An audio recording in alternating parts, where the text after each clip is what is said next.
Hello, and welcome back to Speak English Daily. Hi, everyone. We are very happy to see you here today.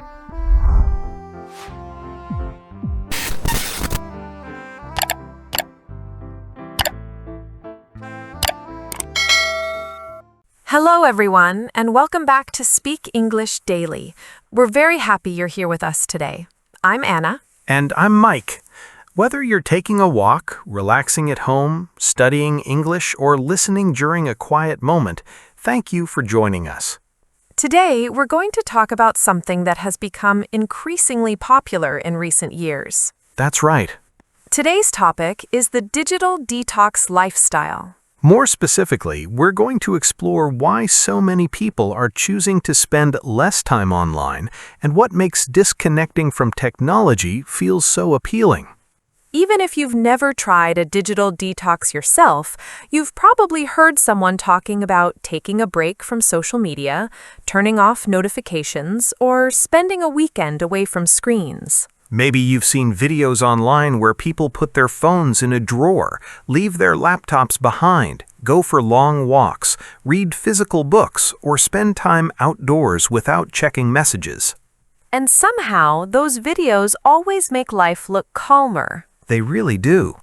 The interesting thing is that people don't usually talk about digital detoxing as a simple habit, They often talk about it as a lifestyle.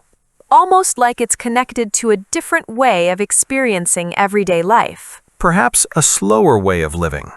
or maybe a more intentional way of living. Intentional is a wonderful word for today's discussion.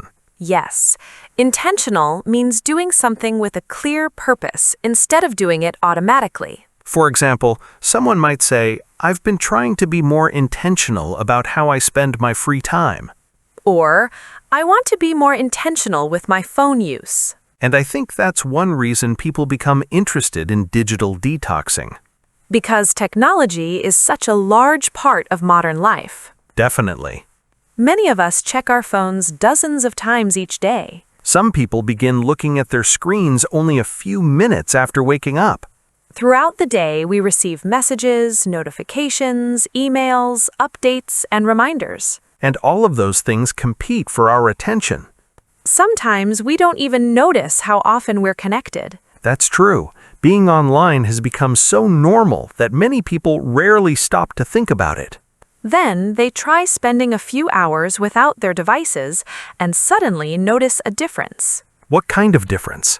A feeling of having more space in their minds. That's a very interesting observation. Modern life can feel crowded sometimes. Not only physically crowded. Mentally crowded as well. Crowded is another useful vocabulary word. If something feels crowded, it contains too many people, things, or activities in one place. We can also use it to describe our thoughts and schedules. For example, someone might say, "My calendar feels crowded this month." Or, my mind feels crowded after a busy day. I think many people experience that feeling regularly. Throughout the day, we're constantly switching our attention from one thing to another. A message arrives, Then an email arrives. then a news update appears. Then a video recommendation appears. Before long, our attention is moving in many different directions. And that can become exhausting. Which brings us to another useful word. Overwhelming.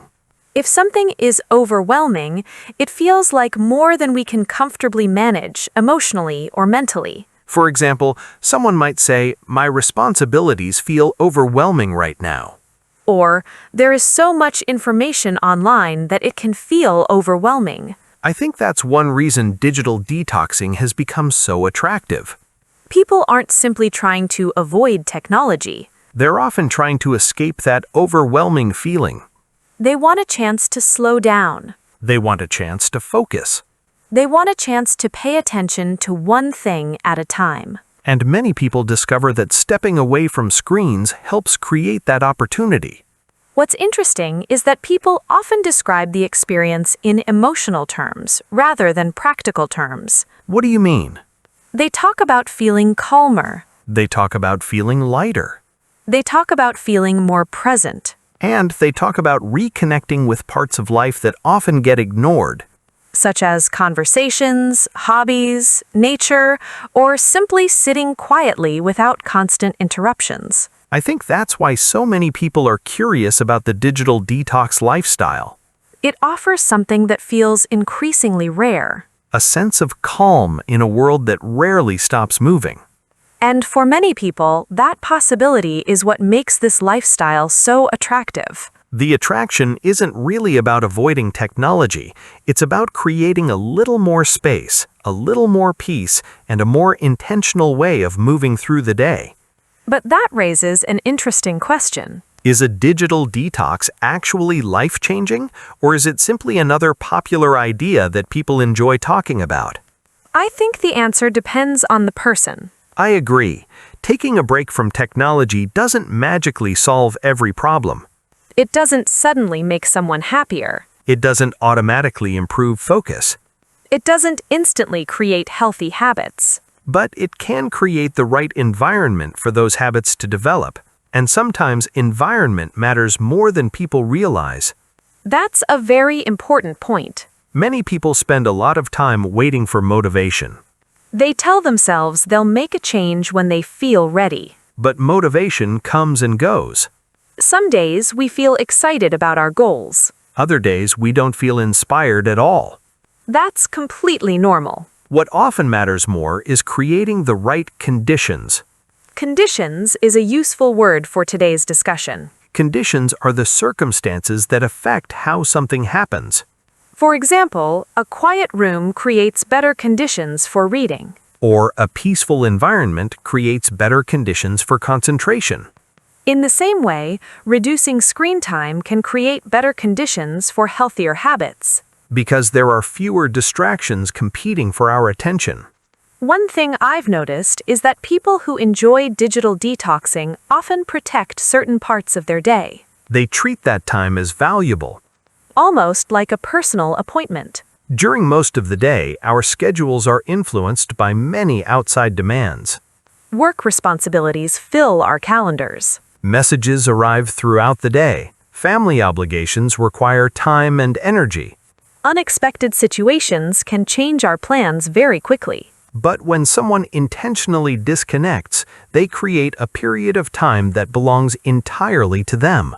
And that feeling can be surprisingly refreshing. Refreshing is another great vocabulary word.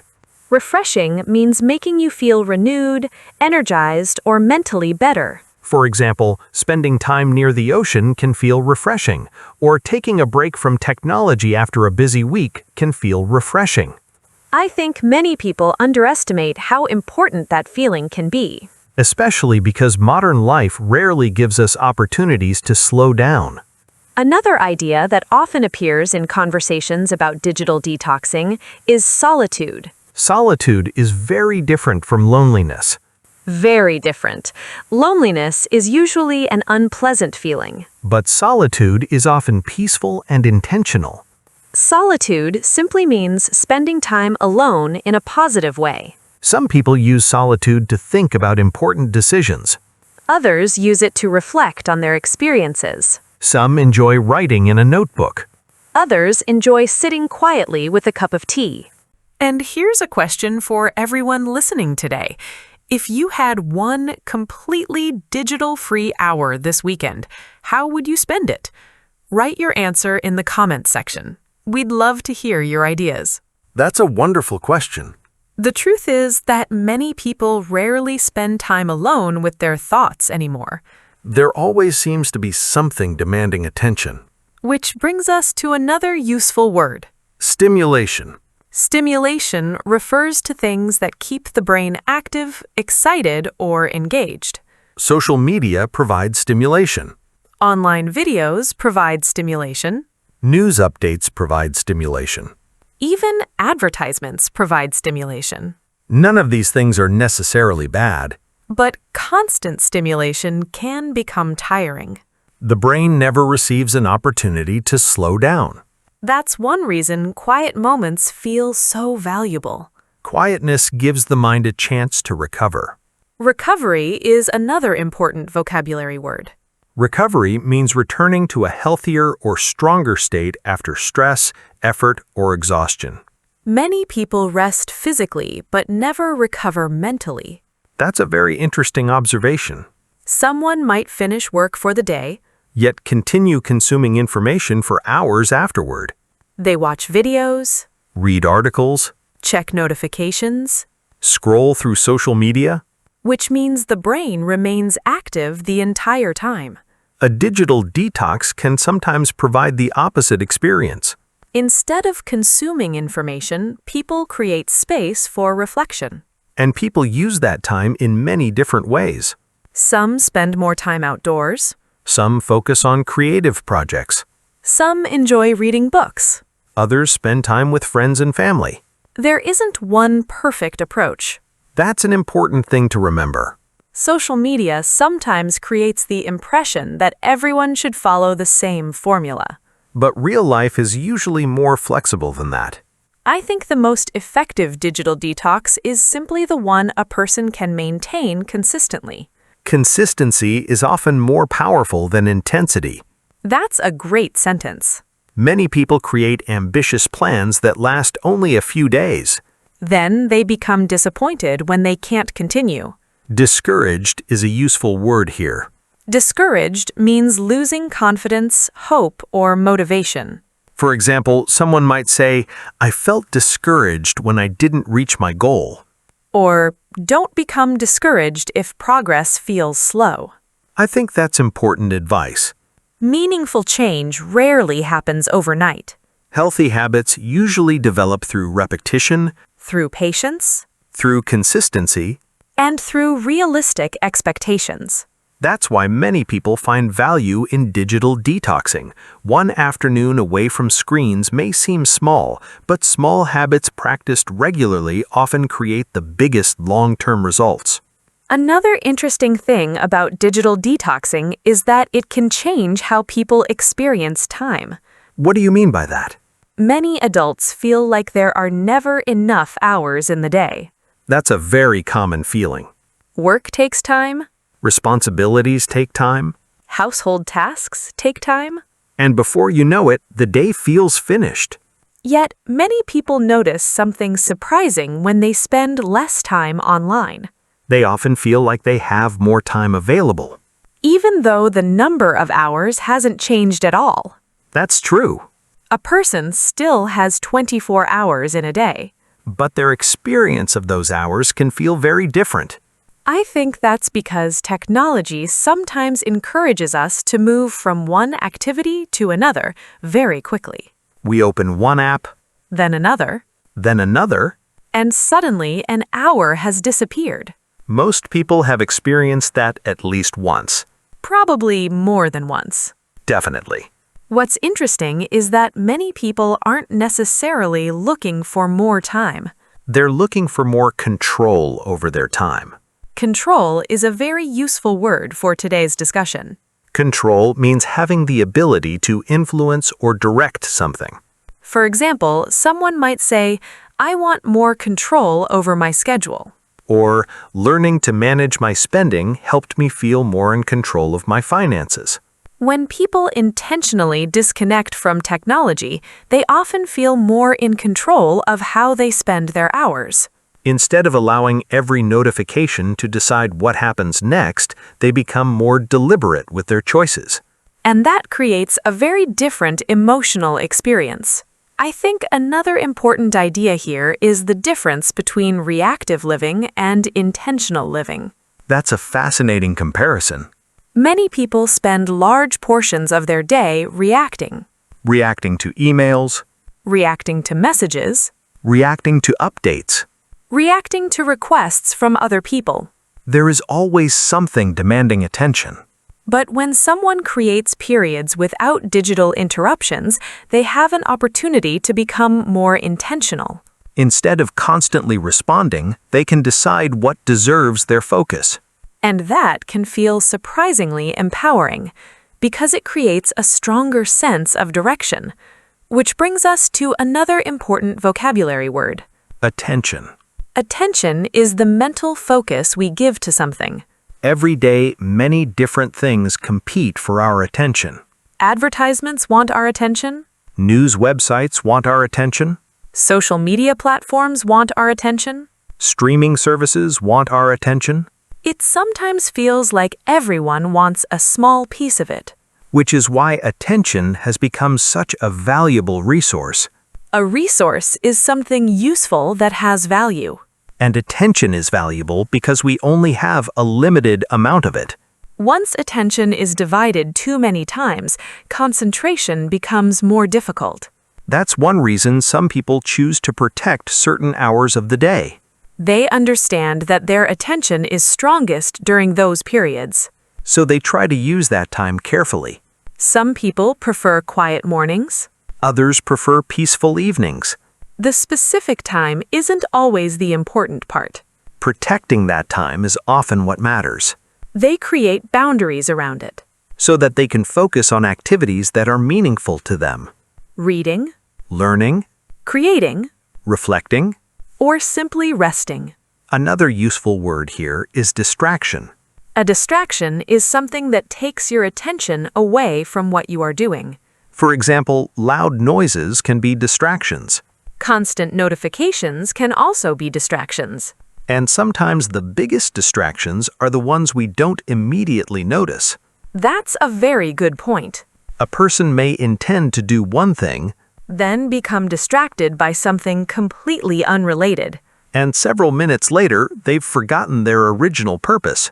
I think that's why so many people are attracted to digital detoxing, Not because technology is bad, but because they want a healthier relationship with their attention. they want to decide where their focus goes. And perhaps that's one of the hidden lessons behind this lifestyle. The lesson isn't really about avoiding screens. It's about becoming more aware of how we spend our time. It's about protecting our attention instead of giving it away automatically. And it's about creating space for the things that matter most. However, there is another side to this conversation that we haven't explored yet. That's true. Because digital detoxing sounds appealing, but it isn't always easy. And for some people, it may not even be the right choice, I think that's an important part of the conversation. especially because social media often focuses on the benefits. But it doesn't always show the challenges. For example, many people decide they want to spend less time online. Then they quickly discover how connected their daily lives are to technology. They use it for work, They use it for communication, they use it for learning. and sometimes they use it for relaxation. Which means reducing screen time isn't always a simple decision. That's a very good point. Another thing people sometimes forget is that healthy habits need balance. Balance is one of the most important ideas in adult life. Too much work can create stress, Too much stimulation can create mental fatigue. but extreme restrictions can also create frustration. That's why balance matters so much. The goal isn't to eliminate technology completely. For most people, that's neither practical nor necessary. The goal is usually to use technology in a more intentional way. So that it serves your life instead of controlling it. I think social media sometimes creates unrealistic expectations. What do you mean? People see videos of someone spending an entire weekend offline, Then they assume they should do the same thing. but they may have completely different responsibilities, Different work schedules, different family situations. different lifestyles. That's why comparison can be misleading. We often see a small part of somebody else's life. But we don't see the full picture. And when people compare themselves to those images, they sometimes feel pressure to copy habits that may not suit them. Which is rarely helpful. I agree. In fact, I think successful habit building begins with self-awareness. Self-awareness is a beautiful word for this discussion. Self-awareness means understanding your own habits, strengths, weaknesses, emotions, and needs. For example, someone with strong self-awareness recognizes when they need rest, They also recognize when they need focus. and they understand what kind of routine works best for them. That's much more valuable than blindly copying somebody else's lifestyle. Definitely. A person who knows themselves well can make better decisions. because those decisions are based on reality rather than comparison. Another challenge is that people sometimes expect immediate results. That's very common. They spend one day away from social media, Then they expect to feel completely different. but meaningful changes usually take time.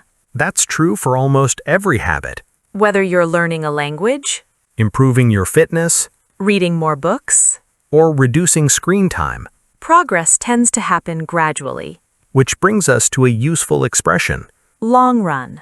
The long run refers to a long period of time rather than the immediate future. For example, exercising regularly benefits your health in the long run. Or developing healthy digital habits can improve focus in the long run. Many people focus too much on short-term results. But habits reveal their value over months and years. Another mistake people sometimes make is sacrificing one important thing in order to improve another. That's where our next vocabulary word becomes useful. Expense. If something happens at the expense of something else, one thing is gained while another is lost. For example, someone might spend more time working at the expense of their personal relationships. Or they might pursue productivity at the expense of relaxation. A healthy digital detox should never come at the expense of your overall well-being. That's a very important idea. Because healthy habits are supposed to improve life, not make life more stressful. I've also noticed that people sometimes romanticize habits. That's an interesting observation. They imagine that every day will feel inspiring. Every moment will feel meaningful. Every experience will feel peaceful. But real life is usually more ordinary than that. Sometimes you spend an evening offline and feel wonderful.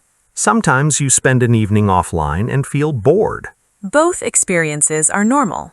Healthy habits aren't powerful because every day feels special. They're powerful because small actions accumulate over time. That's where real change begins. Not in dramatic moments, but in repeated behaviors. Another word that people often use when discussing major personal growth is transformative. Transformative means causing a significant positive change. Someone might describe a meaningful experience as transformative. Or they might describe a healthy lifestyle change as transformative. But I don't think the transformation comes from avoiding screens alone. I agree. The deeper transformation comes from becoming more intentional with your choices. And from understanding what deserves your time and attention. That naturally leads us to another useful word. Proactive. Being proactive means taking action before problems appear, instead of simply reacting afterward. For example, setting boundaries around screen time can be a proactive habit. Planning technology-free activities in advance can also be proactive. Proactive people often feel more prepared and more focused. Which is why many people find digital detoxing empowering. Empowering is our final vocabulary word today. Empowering means giving someone a greater sense of confidence, ability, or control. For example, learning a new skill can be empowering. Developing healthier habits can be empowering as well. Especially when those habits help you feel more in charge of your own decisions.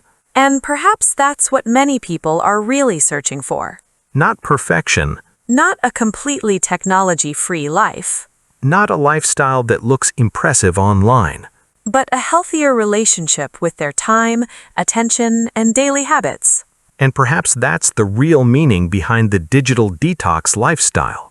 Before we finish, let's teach our listeners one final sentence pattern. Great idea. You can say, one thing I enjoy about is...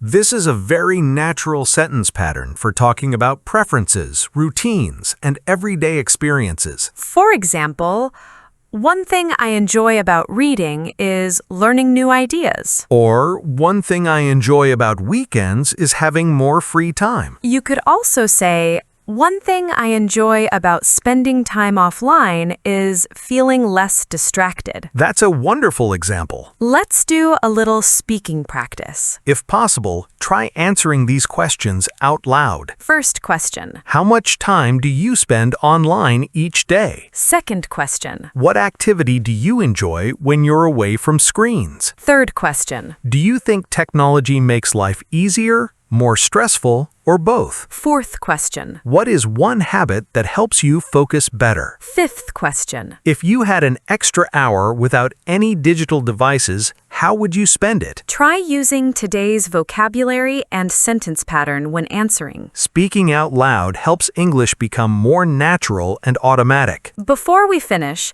let's quickly review what we discussed today. We talked about why digital detoxing has become so popular. We explored intentional living, personal time, solitude, and mental recovery. We also discussed attention, distractions, balance, self-awareness, and healthy habits. Most importantly, we learned that a digital detox is not really about rejecting technology. It's about using technology more consciously. It's about protecting your attention and making thoughtful choices. And it's about creating space for the activities, people, and experiences that matter most. Now it's time for our question of the day. Complete this sentence. One thing I enjoy about spending time away from screens is... Write your answer in the comments. We always enjoy reading your responses. It's a wonderful way to practice your English writing skills. If you enjoyed today's episode, please like, comment, and subscribe to Speak English Daily. Thank you for listening, and we hope you have a calm and meaningful day. Keep practicing a little every day, and remember, learning English is a journey. See you next time.